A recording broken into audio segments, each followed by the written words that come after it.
Hello friends, welcome to our channel. అందరూ ఎలా ఉన్నారండి? మేమైతే చాలా బాగున్నాము. ఈ వీడియో వచ్చేసి సండే రోజు షూట్ చేసిన వీడియో. సండే అంటేనే స్పెషల్ డే కదండి అందరికీ. ఆ రోజు అందరూ ఇంట్లోనే ఉంటారు, హస్బెండ్, పిల్లలు, మనము అందరం కలిసి ఉంటాము. అండ్ అలానే మంచి రెసిపీస్ చేసుకుంటాము. నాన్ వెజ్ తినేవాళ్ళు నాన్ వెజ్, వెజ్ తినేవాళ్ళు వెజ్ రెసిపీస్ చేసుకుంటారు. నాన్ వెజ్ వాళ్ళైతే మంచిగా చికెన్, మటన్, ఫిష్ అన్నీ తెచ్చుకొని మంచిగా ఎంజాయ్ చేస్తారు. అయితే మా ఇంట్లో కూడా ప్రతి సండే మా వారు చికెన్ తెస్తారు, మటన్ తెస్తారు. అయితే ఈ సండే అయితే అలా జరగలేదు మా ఇంట్లో. మా వారు సండే రోజు కూడా డ్యూటీ ఉందని చెప్పి వెళ్ళారు. మేము పిల్లలమే ఉన్నాము. అయితే మా ముగ్గురికి ఏం వండాలో అని ఆలోచిస్తుంటే ఇంట్లో ఎగ్స్ ఉన్నాయి. ఎగ్ బిర్యానీ చేద్దాం అనుకున్నా. ఫస్ట్ అయితే ఎగ్ కర్రీ బగారా రైస్ చేద్దాం అనుకున్నాను. అవి రెండు మళ్ళీ ఎక్కడ చేయాలి అని చెప్పేసి బిర్యానీ అయితే తొందరగా సింపుల్గా అయిపోతుందని బిర్యానీ చేద్దాం అనుకున్నాను. అయితే సండే అయితే అందరికీ హాలిడేనే, హస్బెండ్కి, పిల్లలు అందరికీ వీక్లీ వన్స్ అయినా రెస్ట్ దొరుకుతుంది. కానీ మన లేడీస్కి అయితే మాత్రం ప్రతిరోజు వంట చేయాల్సిందే, వంటగదిలో ఉండాల్సిందే. ఇంకా సండేనే ఎక్కువ పని ఉంటుంది వంటగదిలో. అయితే కానీ వాళ్ళకంటే మనకి ఎక్కువ ఏముంది, అట్లా వండి పెడితేనే చాలా మంచిగా, నాకైతే హ్యాపీగా అనిపించిద్ది. మంచిగా ఎంతసేపు వండితే నాకు అంత బాగా అనిపించిద్ది. ఇన్ని వెరైటీస్ చేస్తే అంత మంచిగా అనిపించిద్ది.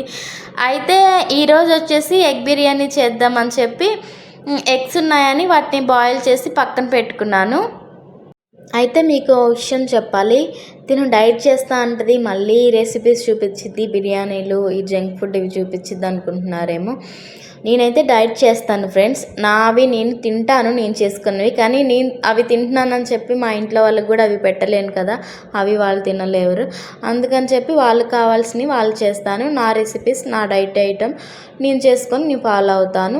అయితే సండే మాత్రం నేను ఖచ్చితంగా రైస్ తింటాను. ఆఫ్టర్నూన్ రైసే తింటాను నేనైతే. తర్వాత మిగతా రోజులన్నీ డైటే ఫాలో అవుతాను.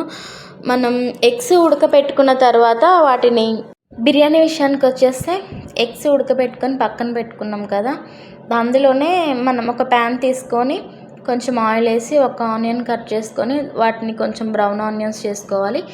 ఆ ఆయిల్లోనే కొంచెం ఉప్పు, కారం, పసుపు వేసి ఎగ్స్ ఉడకబెట్టుకున్నాం వాటికి ఘాట్లు పెట్టుకొని వాటిని బాగా ఫ్రై చేసుకొని వాటిని పక్కకు తీసుకొని మళ్ళీ అదే ప్యాన్లో కొంచెం నెయ్యి వేసుకొని మనం బగారా ఐటమ్స్ ఉంటాయి కదా, వాటన్నింటినీ ఫ్రై చేసి కొంచెం పచ్చిమిర్చి, ఆనియన్స్ ఒక 2 వేసి మంచిగా ఫ్రై చేసుకోండి. అందులో కొంచెం అల్లం వెల్లుల్లి పేస్టు ఇవన్నీ వేసిన తర్వాత కొంచెం మగ్గనిచ్చి పచ్చివాసన పోయిన తర్వాత ఒక 2 టమాటాలు తీసుకోండి. నేనైతే మిక్సీ పట్టాను. మీరైతే ఒకవేళ వీలు కాదంటే చిన్న ముక్కలుగా కోసుకొని దాంట్లో వేయండి, మంచి గ్రేవీ ఎక్కువ వచ్చింది.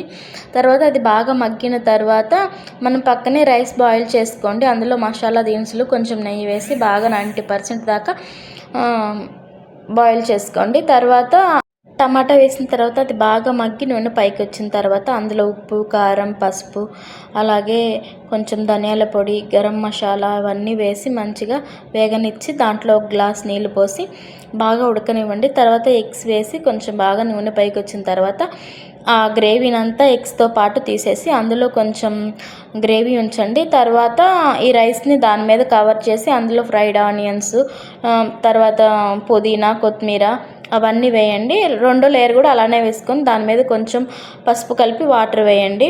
వేసిన తర్వాత దాన్ని ఒక 25 మినిట్స్ దాకా మీడియం ఫ్లేమ్లో ఉంచండి. ఉంచిన తర్వాత ఒక 10 మినిట్స్ ఆగి తర్వాత మూత తీస్తే మంచిగా రైస్ బాగా కుక్ అవుతుంది. పువ్వుల్లా మంచిగా మెతుకు అతుక్కోకుండా మంచిగా ఉంటుంది.